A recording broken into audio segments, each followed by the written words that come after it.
Pace e bene. Gambar di belakang saya adalah screenshot dari satu video TikTok atas nama akun Frater Nicholas dengan judul A Former Protestant's First Hail Mary. Jadi seorang pemuda di sini, seorang yang terkenal katanya, seorang YouTuber namanya Cameron Bertuzzi, bisa search namanya. Saya sudah search dan temukan banyak podcast yang dia buat tentang keagamaan. Dia memutuskan convert dari seorang Protestan menjadi Katolik. Dan dalam sebuah podcast yang dipimpin oleh teman ini, mereka berdoa salam Maria dan hadir juga pastor untuk mendoakannya. Ini bukan baptisan, karena sebelumnya dia sudah dibaptis. Hanya sebuah berkat, sebuah doa baginya.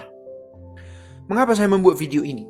Bukan terutama mau mengatakan, convert dari Protestan ke Katolik itu satu berita. Bukan di sana penekanannya, meski itu bisa menjadi satu ide yang menarik.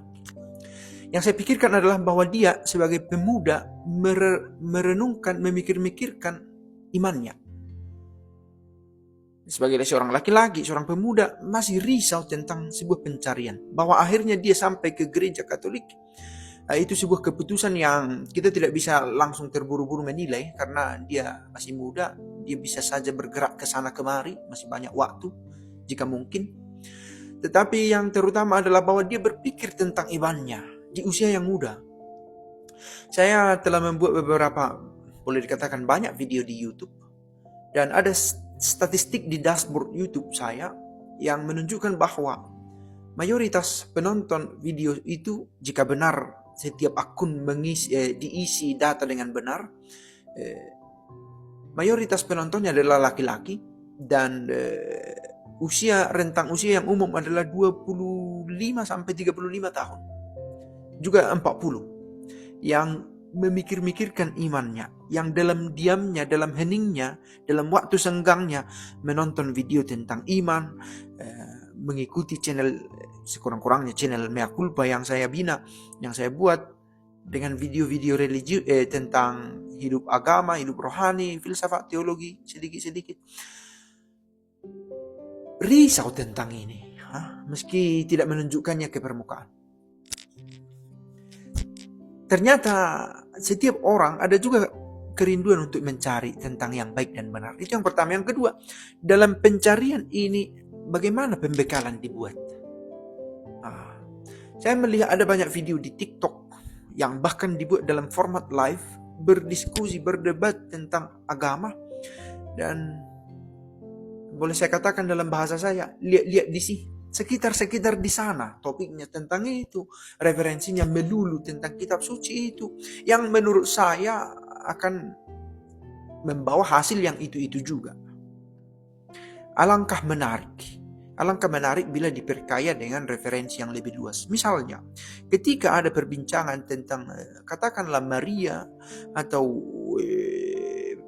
Trinitas, entah itu sesama Protestan, entah itu sesama Kristen, Protestan dan Katolik, atau Islam dengan Kristen, kita tidak bisa lepas dari sejarah gereja, dari para bapak-bapak gereja. Tidak bisa lepas.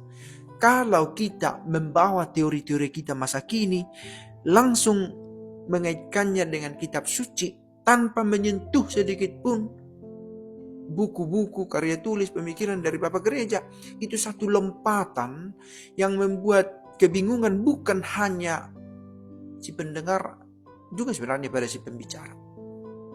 Kalau ada yang berkata, bukankah sumber utama iman kita adalah kitab suci? Benar.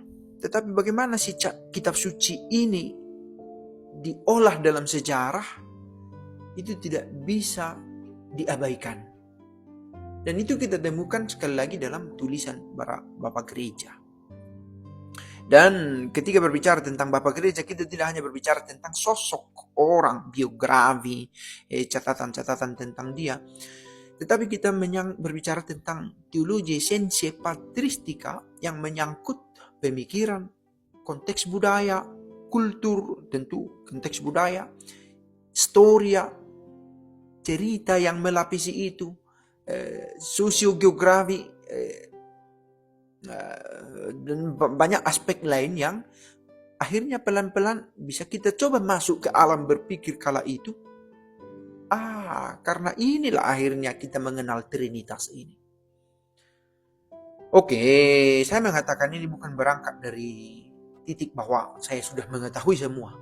Karena toh ongoing formation itu berlangsung. Para peneliti juga, para teolog juga sedang juga dalam pencarian terus-menerus, melengkapi catatan demi catatan, dan membawa itu ke zaman sekarang supaya dimaknai secara kontemporer. Nah, saya sengaja mengambil cerita tentang pemuda ini untuk membawa kita pada gambaran umum, situasi umum, pendalaman tentang iman yang saat ini kita buat, dan satu anjuran tentang bagaimana itu baiknya didalami. Semoga terang. Ciao.